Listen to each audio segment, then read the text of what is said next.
Go.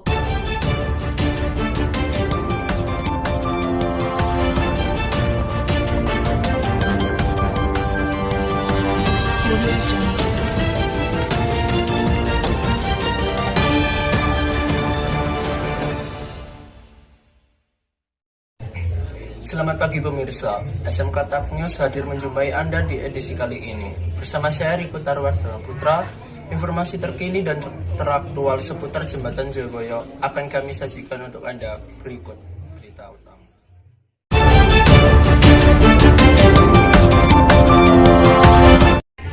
Pemerintahan Kota Surabaya resmi memulai pembangunan Jembatan Jayabaya yang dilakukan di Jalan Gunung Sari atau sisi utara Jembatan Wonokromo. Pada kesempatan itu, Wali Kota Surabaya Tri Risma hari ini mengatakan dengan perkembangan Kota Surabaya yang begitu pesat, tidak mungkin hanya mengandalkan Jembatan Wonokromo untuk akses masuk dan keluar kota. Terlebih lagi, Jembatan Wonokromo itu diperkirakan dibangun sekitar 50 tahun silam.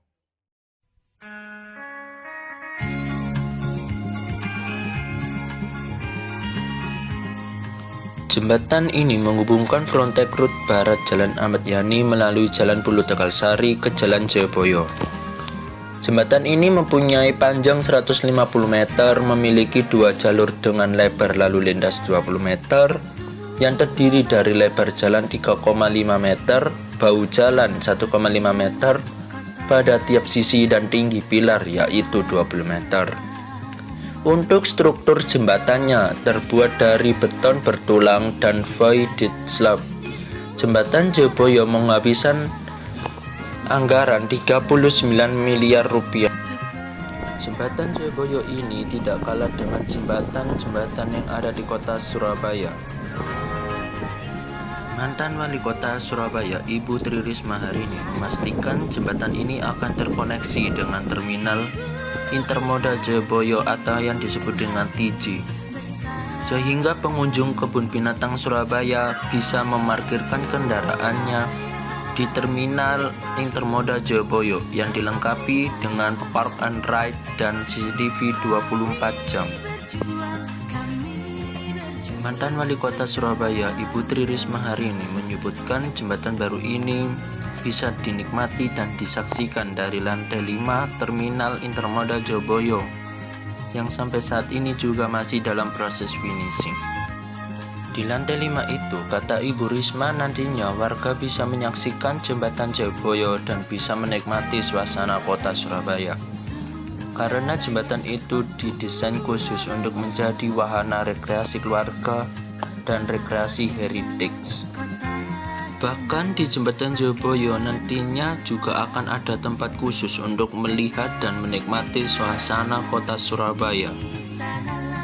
Ornamen di pagar dan pilar Jembatan Jayabaya terdiri dari gambar bangunan-bangunan ikon di kota Surabaya, seperti Monumen Bambu Runcing, Tugu Pahlawan, Pintu Air Jagir, Siola, Balai Pemuda, Patung Surabaya, Monumen Surabaya, Jembatan Suramadu, Jembatan Surabaya, Monumen Jalabi Majapahit, dan banyak lainnya. Kepala Dinas PU Bina Marga Kota Surabaya, Ibu Erna Purnawati, mengatakan penyebab diundurnya peresmian Jembatan Jayabaya karena masih belum mendapatkan uji kelayakan dari Institut Teknologi 10 November atau yang disebut dengan ITS Surabaya. Meski pengerjaannya tinggal tahap finishing, pengerjaan Jembatan Jayabaya sudah mencapai 99%. Menanggapi hal tersebut, Ketua Komisi C DPRD Kota Surabaya, Bapak Baktiono, mengingatkan Dinas PU Bina Marga agar lebih detail melihat beberapa bagian Jembatan Jayabaya yang perlu dilakukan finishing. Misalnya, tangga jembatan yang belum presisi, trotoar yang terlalu sempit, hingga kabel yang masih berada di area taman Jembatan Jayabaya. Dari hearing tersebut, Bapak Baktiono berharap Pemkot Surabaya mampu menyelesaikan sisa anggaran pengerjaan Jembatan Jayabaya. Hal tersebut dilakukan sambil menunggu kelayakan proses finishing sebelum diresmikan. Fasilitas-fasilitas yang mempercantik Jembatan Jayabaya yaitu seperti taman di setiap sudut, air mancur menari berwarna-warni, lampu peluncur, dan menara pandang di tengah-tengah jembatan ikonik ini. Warga Surabaya akan bisa melihat dan menikmati suasana kota Surabaya dari atas menara pandang.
Sekarang saya berada di kawasan Jembatan Jayabaya, Surabaya. Nah, sekarang bersama saya sudah ada narasumber, yaitu seorang masyarakat yang melintas di daerah sekitar. Mari kita bertanya narasumber tersebut. Mak, mau tanya bagaimana perasaan Anda tentang proses finishing Jembatan Jayabaya tersebut? Ya, saya sangat senang ya dan menerima baik Jembatan Jayabaya baru. Apalagi di sini daerah masyarakatnya padat sekali dan antusiasnya ya, terus masuk ada jembatan baru ini, warganya antusias ada jembatan baru dan menjadi ikon kota Surabaya dan tidak kalah dengan ikon-ikon jembatan kota lainnya. Selanjutnya kita akan mewawancarai masyarakat lainnya. Selanjutnya saya akan mewawancarai warga sekitar. Ibu mau tanya, Ya, apa tanggapan Ibu tentang dibangunnya Jembatan Jayabaya? dengan adanya jembatan Jayabaya, saya itu sangat senang sekali. Untuk mengurangi kemacetan setiap pagi jam 7, daerah sini itu selalu macet dan bising. Apa langkah selanjutnya setelah peresmian Jembatan Jayabaya tersebut? Langkah selanjutnya, insya Allah saya akan berjualan di daerah sini. Dan dengar-dengar daerah sini mau dibuat rekreasi keluarga atau rekreasi heritage gitu, Mas. Iya, baik. Terima kasih, Bu. Ya, sama-sama. Mewawancarai warga sekitar. Mas, Oh iya, mau tanya, ya. apakah ada perubahan setelah dibangunnya Jembatan Jayabaya tersebut? Ya, ada Mas, karena lingkungannya menjadi bersih dan tidak kumuh lagi. Dulu kampung ini terkenal kumuh dan tidak pernah dikunjungi oleh masyarakat. Setelah ada pembangunan jembatan ini, banyak wisatawan yang berkunjung. Meskipun jembatan ini masih tahap finishing dan belum diresmikan, Mas. Selanjutnya, Mas, Iya, Mas. waktu pembangunan Jembatan Jayabaya, apakah ada kendala setiap harinya? Iya, ada, Mas. Contohnya, karena proses pembangunan ini sangat besar dan mengakibatkan macet, Mas. Dan mengeluarkan kebisingan di lingkungan sekitar setiap harinya, Mas. Begitu saja sih, Mas, menurut saya. Baik, terima kasih.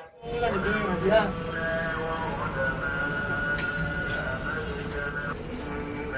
Baik, terima kasih kepada narasumber. Sekarang kita kembali ke studio. Terima kasih. Berita tadi menutup acara SMK TAK News pagi kali ini. Saya Riku Tarwardana Putra mengucapkan terima kasih dan sampai jumpa.